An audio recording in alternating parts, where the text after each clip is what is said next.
Essa aqui é mais uma aula para o treinamento para a utilização de inversores de frequência da Brasiltec, e nessa aula eu vou falar sobre as saídas digitais, saída Y1, saída Y2 e também a saída a relé. São 3 saídas digitais nessa linha de inversores aqui. Essa aula vai servir para quem tem esse tipo de inversor com 2 réguas de Born. Se você tem um inversor mais simples, monofásico, de 1 até 3 cavalos, ou o trifásico de 5 cavalos, aí é outra aula. Eu já gravei essa aula aqui, ela já está no treinamento, então procure essa outra aula.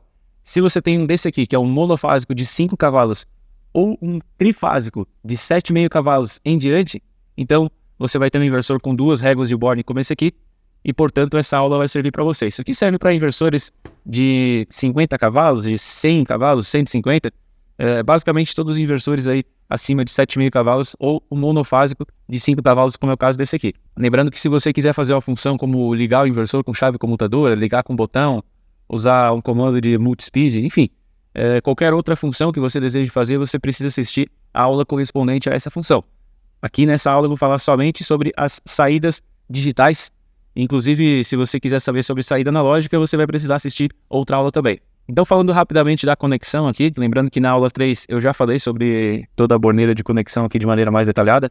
Agora eu quero falar rapidamente só o que a gente vai utilizar mesmo aqui. Deixa eu aproximar um pouquinho mais. Nós temos aqui a saída Y e Y2, que são saídas de sinal negativo. Enquanto que o mais 24, que é onde está conectado também o meu alicate no perímetro, ele é uma saída positiva. Então, o comum aqui para você, o comum vai ser o mais 24, enquanto que o Y1 e Y2 vão ser as saídas, então, para que você possa fazer a conexão do seu sinal, né? Isso aqui vai ser utilizado para ligar um relé acoplador, por exemplo, uma entrada de CLP, uma entrada de um contador ou algum outro controlador. Não dá para ligar um contator direto aqui, porque essa saída não tem capacidade suficiente. Se você ligar um contator direto aqui, provavelmente você vai ter problemas aí com o inversor. Então, isso aqui é para utilizar realmente como sinal. E tem também a saída que é a relé. A conexão dela é feita na parte de baixo aqui no ROA, ROB e ROC. O ROA é o comum, enquanto que o ROB é o contato fechado e ROC é o contato aberto. Então, é um contato reversível, né? Nós temos 3 conexões aqui nesse contato.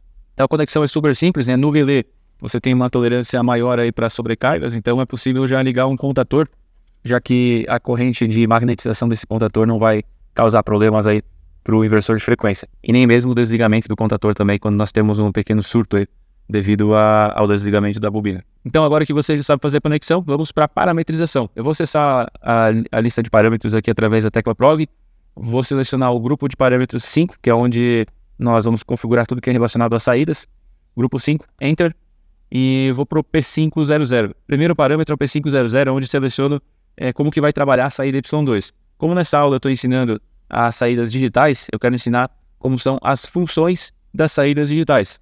E a saída Y2 ela pode trabalhar tanto como saída digital convencional, assim como a Y1, mas ela também pode trabalhar como saída de pulso. Então ela vai funcionar como se fosse uma saída analógica, porque a velocidade dos pulsos, essa velocidade pode ir até 100 kHz, essa velocidade vai ser proporcional a alguma grandeza analógica, como frequência, tensão, potência. Enfim, quanto mais rápido acontecer esses pulsos, maior vai ser o sinal, né? Então, se eu tenho uma frequência, uma escala que vai até 100 Hz na saída, né, de frequência, quando eu tiver 100 kHz na Y2, que é a velocidade máxima, significa que aqui na saída do inversor eu vou ter a velocidade máxima também, que seria 100 Hz. Então, ela vai se comportar como uma saída analógica.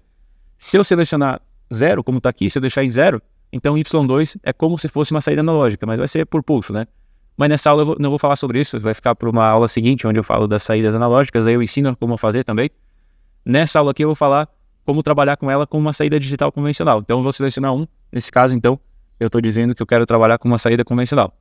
Dou um Enter aqui para confirmar. Aí no P501 é onde eu seleciono a função dessa saída. Na página 16 do manual tem todas as funções que eu posso selecionar, são 40 funções diferentes. A função 0 aqui é sem função, mas eu posso colocar qualquer outra função aqui, como por exemplo a 33, que indica quando o inversor estiver com a rotação ao contrário. Então, se tiver ao contrário do que é o convencional, essa saída aqui Y2 vai acionar quando eu estiver com essa função aqui 33. Vou dar um Enter para confirmar então. Como eu falei, na página 16 do manual nós temos todas as 40 funções para vocês consultarem. E também na página 63 estão descritas todas essas funções, mas com algumas informações adicionais e que vão te ajudar aí a entender qual que é cada uma delas, o que faz cada uma delas. Então, página 16 e página 63. Na página 63, como eu falei, está mais detalhado, então tem uma explicação relacionada a cada uma dessas funções. Agora no P502, vou dar um Enter aqui, é onde eu configuro a função da saída relé. E a função 2, que é o que vem de fábrica, é a função de falha no inversor. Então, quando estivermos com alguma falha no inversor, esse relé vai acionar. Vou manter essa mesma função aqui, a função 2, vou dar um Enter para confirmar. Então, qualquer falha que nós tivermos, essa saída vai acionar. E você pode utilizar para ligar um alarme, para ligar uma lâmpada, para ligar uma entrada de um CLP, por exemplo, para que seja informado, então, que o inversor está com algum problema. E no P504 é onde se configura a função da outra saída digital, que é a saída Y1. Eu vou manter a função 1, que é o que está aqui.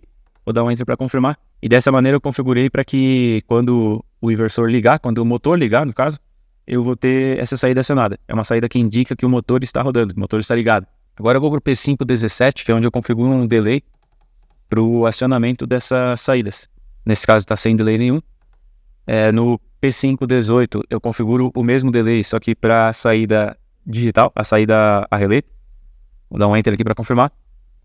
Tenho também o P520, que é onde eu configuro o delay da saída Y1. Essa é a saída que nós estamos utilizando, então eu vou colocar um delay aqui de 3 segundos para que nós possamos testar. Vou dar um Enter para confirmar. E tem a P522, que é uma saída onde nós conseguimos inverter o sinal. Eu vou explicar esse parâmetro em seguida, porque como ele vai inverter o funcionamento, vai inverter também a nossa demonstração. Vou voltar aqui para a lista de parâmetros e ligar o motor. Reparem que no alicate amperímetro nós teremos um sinal de tensão. Como foi configurado um delay de 3 segundos, então demora 3 segundos até que acione, mas está ligado, independente da velocidade que eu selecionar, como é uma saída digital, ela vai se manter ligada, então, sempre que o motor estiver ligado. Mesmo que eu tenha velocidade zero, como o motor ainda está, entre aspas, né, ligado, então mesmo com velocidade zero, nós temos tensão aqui no alicate amperímetro.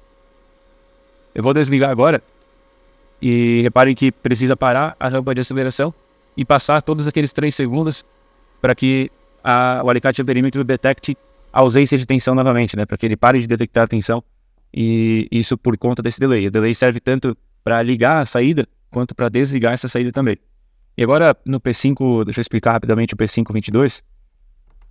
Esse parâmetro aqui é onde nós configuramos a inversão do sinal aqui, para que nós tenhamos tensão quando o motor estiver desligado e esse sinal de tensão ele seja desligado quando o motor ligar. Não funciona só para essa função, né? Essa inversão aqui ela serve para qualquer função e sempre vai ficar ao contrário do que costuma ser. Nós temos aqui um número com 5 casas e aqui eu configuro cada uma, nesse mesmo parâmetro eu configuro cada uma das 3 saídas que nós temos aqui nesse inversor. Então o primeiro número é relacionado à saída Y2. Se eu quiser inverter, eu coloco 1. Se eu deixar em 0, tá normal. Se eu coloco 1, vai ficar invertido. É a saída Y2. Então eu vou para os outros números aqui, ó. O segundo número, ele é relacionado ao relé. Então se eu quiser inverter a mesma coisa, eu preciso colocar o número 1 então para poder inverter. E para inverter a saída Y1, eu tenho que utilizar a casa dos milhares aqui, dessa maneira. Então o primeiro número aqui da direita para a esquerda, o primeiro número é da saída Y2, depois da saída relé, depois pula uma casa, da outra é a saída Y1. Vou dar um Enter aqui para confirmar. E reparem que agora nós já temos tensão ali, né? Quando eu ligar o motor agora, depois de 3 segundos, ele continua contando aquele delay, esse sinal de tensão ele vai sair. E se eu desligar, depois que para a rampa de aceleração, conta novamente os 3 segundos para poder voltar a ativar esse sinal de tensão aqui na saída. Fica invertido então, portanto. Então essa aula fica por aqui. Se você tem alguma sugestão, por favor, deixe um comentário. Seja sugestão de conteúdo, sugestão de como melhorar nossas aulas, por favor, deixe um comentário, porque vai ser de grande valia para que nós possamos sempre melhorar esse treinamento.